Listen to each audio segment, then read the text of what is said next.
जय श्री कृष्ण। श्रीमद् भगवद गीता के चौथे अध्याय ज्ञान कर्म संन्यास योग में एक बार फिर आप सबका स्वागत करती हूँ।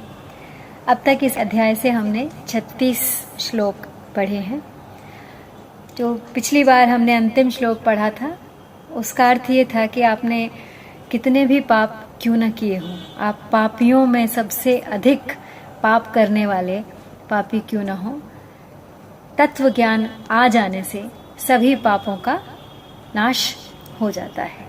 जैसे कि एक दिया जलने से वर्षों का अंधकार मिट जाता है, उसी प्रकार ज्ञान प्राप्ति मुक्ति के लिए आवश्यक है। तो अगला श्लोक लेने से पहले एक बार दोहरा लेते हैं। जो यज्ञ का अवशेष खाते ब्रह्म को पाते सभी, परलोक तो क्या यज्ञ त्यागी को नहीं यह लोक भी। बहुभांति से यूं ब्रह्म मुख में यज्ञ का विस्तार है, होते सभी हैं कर्म से यह जान कर निस्तार है। धन यज्ञ से समझो सदा ही ज्ञान यज्ञ प्रधान है, सब कर्म का नित ज्ञान में ही पार्थ पर्यवसान है। सेवा विनय प्रणिपात पूर्वक प्रश्न पूछो ध्यान से, उपदेश देंगे ज्ञान का तब तत्वदर्शी ज्ञान से। होगा नहीं फिर मोह ऐसे श्रेष्ठ शुद्ध विवेक से, तब ही दिखेंगे जीव मुझ में और तुझ में एक से। तेरा कहीं यदि पापियों से घोर पापाचार हो, इस ज्ञान नैया से सहज में पाप सागर पार हो। तो अगला श्लोक प्रारंभ करती हूँ, 37वां। यथैधांसि समिद्धो अग्निर भस्मसात् कुरुते अर्जुन, ज्ञानाग्निः सर्वकर्माणि भस्मसात् कुरुते यथा। अर्थात हे अर्जुन, जैसे प्रज्वलित अग्नि ईंधनों को सर्वथा भस्म कर देती है, ऐसे ही ज्ञान रूपी अग्नि संपूर्ण कर्मों को सर्वथा भस्म कर देती है। तो अर्थ है कि तत्व ज्ञान होने पर अनेक जन्मों के संचित कर्म सर्वथा नष्ट हो जाते हैं, कारण कि सभी संचित कर्म अज्ञान के आश्रित रहते हैं, अतः ज्ञान होते ही वे नष्ट हो जाते हैं। तत्व ज्ञान होने पर कर्तृत्व अभिमान भी नहीं रहता, अतः सभी क्रियमाण कर्म अकर्म हो जाते हैं, अर्थात फलजनक नहीं होते। प्रारब्ध कर्म का घटना अंश तो जब तक शरीर रहता है तब तक रहता है, परंतु ज्ञानी पर उसका कोई असर नहीं पड़ता, कारण कि तत्व ज्ञान होने पर भोक्तृत्व नहीं रहता, भूख नहीं रहती, अतः अनुकूल प्रतिकूल परिस्थिति सामने आने पर वह सुखी दुखी नहीं होता। इस प्रकार तत्व ज्ञान होने पर संचित, प्रारब्ध और क्रियमाण तीनों कर्मों से किंचित मात्र भी संबंध नहीं रहता। कर्मों से अपना संबंध न रहने से कर्म नहीं रहते, भस्म रह जाती है, अर्थात सभी कर्म अकर्म हो जाते हैं। अब आगे कहे श्लोक के पूर्वार्ध में तत्व ज्ञान की महिमा बताते हुए उत्तरार्ध में कर्म योग की विशेष महत्ता प्रकट करते हैं भगवान। न हि ज्ञानेन सदृशं पवित्रम इह विद्यते, तत्स्वयं योग संसिद्धः कालेनात्मनि विन्दति। अर्थात इस मनुष्य लोक में ज्ञान के समान पवित्र करने वाला निस्संदेह दूसरा कोई साधन नहीं है। जिसका योग भली भांति सिद्ध हो गया है, वह कर्म योगी उस तत्व ज्ञान को अवश्य ही स्वयं अपने आप में पा लेता है। तो यहाँ यह पद मनुष्य लोक का वाचक है, क्योंकि सबकी सब पवित्रता इस मनुष्य लोक में ही प्राप्त की जाती है। पवित्रता प्राप्त करने का अधिकार और अवसर मनुष्य शरीर में ही है। ऐसा अधिकार किसी अन्य शरीर में नहीं है। अलग अलग लोकों के अधिकार भी मनुष्य लोक से ही मिलते हैं। तो संसार की स्वतंत्र सत्ता को मानने से तथा उससे सुख लेने की इच्छा से ही संपूर्ण दोष पाप उत्पन्न होते हैं। और तत्व ज्ञान होने पर जब संसार की स्वतंत्र सत्ता नहीं रहती, तब संपूर्ण पापों का सर्वथा नाश हो जाता है और महान पवित्रता आ जाती है। इसीलिए संसार में ज्ञान के समान पवित्र करने वाला कोई दूसरा साधन है ही नहीं। तो संसार में यज्ञ, दान, तप, पूजा, व्रत, उपवास, जप, ध्यान, प्राणायाम आदि जितने साधन हैं तथा गंगा, यमुना, गोदावरी आदि जितने भी तीर्थ हैं, वे सभी मनुष्य के पापों का नाश करके उसे पवित्र करने वाले हैं। परंतु उन सब में भी तत्व ज्ञान के समान पवित्र करने वाला कोई भी साधन, तीर्थ आदि नहीं है, क्योंकि वे सब तत्व ज्ञान के साधन हैं और तत्व ज्ञान उन सब का साध्य है। तो जिस भी किसी चीज का संसार से संबंध है, सांसारिक है, उससे पूर्णतः पवित्रता प्राप्त नहीं होती। ज्ञान से आत्मा की शुद्धि होती है। तो भगवान तो महापुरुषों के भी महापुरुष हैं, अतः वे अर्जुन को किसी दूसरे महापुरुष के पास जाकर ज्ञान सीखने के लिए कैसे कह सकते हैं।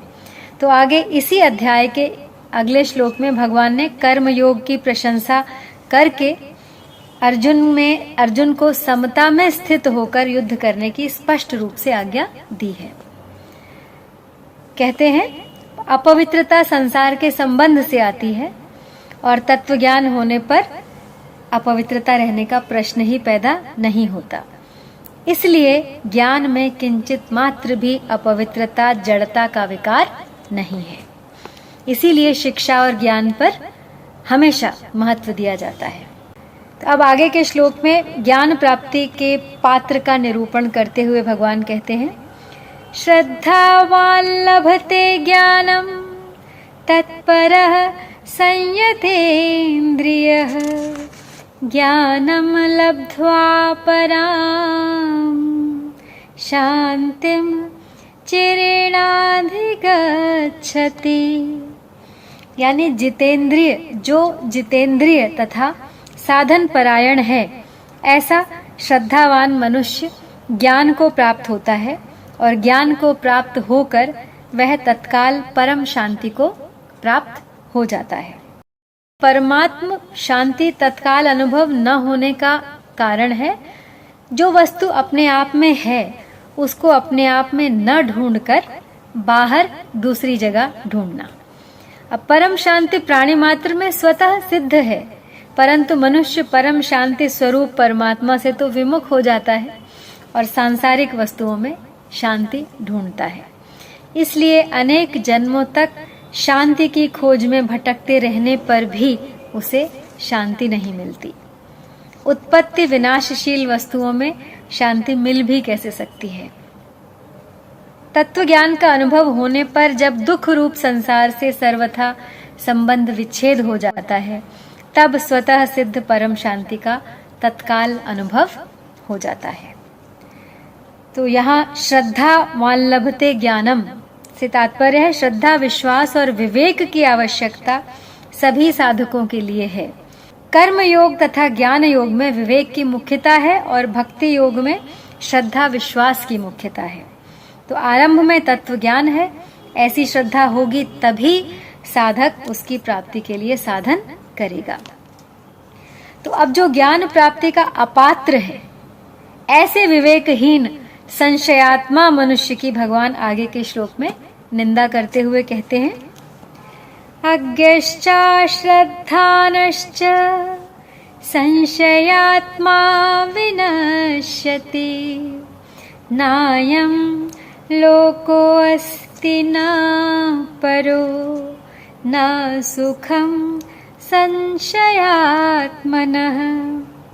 अर्थात विवेकहीन और श्रद्धा रहित संशयात्मा मनुष्य का पतन हो जाता है। ऐसे संशयात्मा मनुष्य के लिए न तो यह लोक हितकारक है, न परलोक हितकारक है और न सुख ही है। तो साधक का लक्षण है खोज करना। यदि वह मन और इंद्रियों से देखी बात को ही सत्य मान लेता है तो वो वहीं रुक जाता है, आगे नहीं बढ़ पाता। तो साधक को निरंतर आगे ही बढ़ते रहना चाहिए। जैसे रास्ते पर चलते समय मनुष्य यह ना देखे कि कितने मील आ गए, प्रत्युत यह देखे कि कितने मील अभी बाकी पड़े हैं। तो मतलब ये ना सोचे कि उसने कितना सीख लिया, ये सोचे कि कितना सीखना अभी, कितना ज्ञान प्राप्ति अभी बाकी है। Spirit to learn should always remain, सीखने की इच्छा। ऐसे ही साधक यह ना देखे कि कितना जान लिया और अपने जाने हुए पर संतोष न करे। प्रत्युत जिस विषय को अच्छी तरह नहीं जानता उसे जानने की लगातार चेष्टा करता रहे। इसलिए संशय के रहते हुए कभी संतोष नहीं होना चाहिए। ऐसा होने पर साधक का संशय संत महात्माओं से अथवा ग्रंथों से किसी न किसी प्रकार से दूर हो ही जाता है। संशय दूर करने वाला कोई न मिले तो भगवत कृपा से उसका संशय दूर हो जाता है। तो ज्ञान हो तो संशय मिट ही जाएगा और श्रद्धा हो तो भी संशय मिट जाएगा। परंतु ज्ञान और श्रद्धा ये दोनों ही न हो तो संशय नहीं मिट सकता। इसलिए जिस संशयात्मा मनुष्य में न तो ज्ञान है, विवेक है और न श्रद्धा ही है, अर्थात जो न तो खुद जानता है और न दूसरे की बात मानता है, उसका पतन निश्चित है। तो भगवान ने यहाँ 33वें श्लोक से ज्ञान योग का प्रकरण आरंभ करते हुए ज्ञान प्राप्ति का उपाय तथा ज्ञान की महिमा बताई है। जो ज्ञान गुरु के पास रहकर उनकी सेवा आदि करने से होता है, वही ज्ञान कर्म योग से सिद्ध हुए मनुष्य को अपने आप प्राप्त हो जाता है। ऐसा बताकर भगवान ने ज्ञान प्राप्ति के पात्र अपात्र का वर्णन करते हुए प्रकरण का अब उपसंहार किया है। तो अब प्रश्न होता है कि सिद्ध होने के लिए कर्मयोगी को क्या करना चाहिए। अब इसका उत्तर भगवान आगे के श्लोक में देते हैं। योग संन्यस्त कर्माणम ज्ञान संचिन्न संशयम आत्मवंतम न कर्माणि निबंधन्ते धनंजय। अर्थात हे धनंजय, योग समता के द्वारा जिसका संपूर्ण कर्मों से संबंध विच्छेद हो गया है और विवेक ज्ञान के द्वारा जिसके संपूर्ण संशयों का नाश हो गया है, ऐसे स्वरूप परायण मनुष्य को कर्म नहीं बांधते। तो कर्मयोगी का उद्देश्य स्वरूप बोध को प्राप्त करने का होता है, इसलिए वह सदा स्वरूप के परायण रहता है। उसके संपूर्ण कर्म संसार के लिए ही होते हैं। सेवा तो स्वरूप से ही दूसरों के लिए होती है, शरीर से ही होती है। खाना पीना सोना बैठना आदि जीवन निर्वाह की संपूर्ण क्रियाएं भी दूसरों के लिए ही होती हैं, क्योंकि क्रिया मात्र का संबंध संसार के साथ है, स्वरूप के साथ नहीं। न कर्माणि निबंधन्ति, यानी अपने लिए कोई भी कर्म न करने से कर्मयोगी का संपूर्ण कर्मों से संबंध विच्छेद हो जाता है और वह सदा के लिए संसार बंधन से सर्वथा मुक्त हो जाता है। कर्म स्वरूप से बंधन कारक नहीं है। कर्मों में फलेच्छा, ममता, आसक्ति और कर्तृत्वाभिमान ही है जो बांधने वाला है। तो अब भगवान कहते हैं कि ज्ञान के द्वारा संशय का नाश होता है और समता के द्वारा कर्मों से संबंध विच्छेद होता है। तो अब आगे के श्लोक में भगवान ज्ञान के द्वारा अपने संशय का नाश करके समता में स्थित होने के लिए अर्जुन को आज्ञा देते हैं। तस्मादज्ञान संभूतम हृतस्थम ज्ञानासिनात्मनः छित्त्वैनं संशयं योगम् आतिष्ठोत्तिष्ठ भारत। हे भरतवंशी अर्जुन, हृदय में स्थित इस अज्ञान से उत्पन्न अपने को संशय का ज्ञान रूप तलवार से छेदन करके योग समता में स्थित हो जा और युद्ध के लिए खड़े हो जा। उत्तिष्ठ।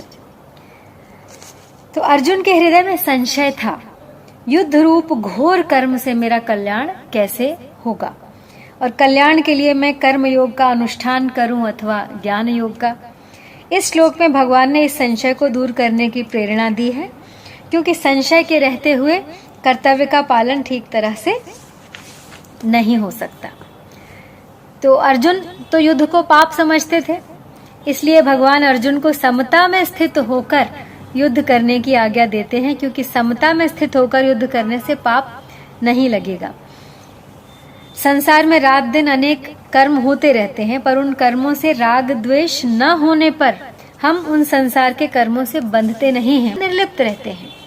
जिन कर्मों में हमारा राग या द्वेष हो जाता है, उन्हीं कर्मों से हम बंधते हैं। मनुष्य कर्म बंधन से मुक्त नहीं हो पाता। तो अब अपने स्वरूप को देखें तो उसमें समता स्वतः ही सिद्ध है। विचार करें कि प्रत्येक कर्म का आरंभ होता है और समाप्ति होती है। उन कर्मों का फल भी आदि और अंत वाला होता है, परंतु स्वरूप निरंतर ज्यों का त्यों रहता है। कर्म और फल अनेक होते हैं, पर स्वरूप एक ही रहता है।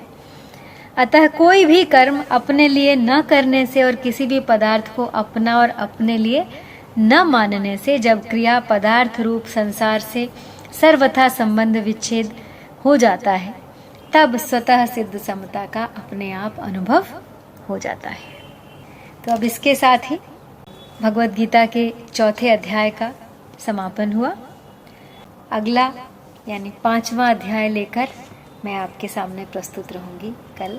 तब तक के लिए आपसे आज्ञा चाहती हूँ। जय श्री कृष्ण।